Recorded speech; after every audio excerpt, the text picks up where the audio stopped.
เป็นอย่างนาบูดนาเน่าจมพุ่มพำเป็นอย่าง โอ๊ยมาแตะบ้านหมู่บ้านนี่โทรไปแล้วเด้ว่ายืมเงินแหน่มันว่าเดี๋ยวถามมึงมื้อนี้มันว่ามื้ออื่นเด้อมื้อนี้ข่อยก็ขี่รถไปตั้ง50 โลไปฮอดว่าบ่มี โอ้คันว่าบ่มีนัดกันแล้วแม่นบ่นี่มันว่ามื้ออื่นมาดิข่อยก็เลยข่อยให้เวลามันหาเงินตั้งมื้อนึงเอาข่อยเว้าเมื่อวานข่อยไปมื้อนี้ให้เวลามันหาเงินมื้อนึงพร้อมมันหาบ่ได้โอ้ยคบบ่ได้เด้หมู่แบบนี้คบบ่ได้เลิกคบเลย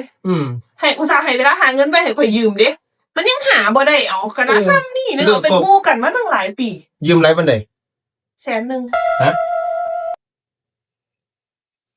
เลิกคบซะข่อยว่าเฮานี่ต้องควรเลิกคบเขาแม่นบ่เขาควรเลิกคบเจ้ามึงเอ้ยไปยืมเงินเขาให้เวลาเขาหาเงินยืมหน่อยกูก็บ่ว่าดอก100,000นี่นะ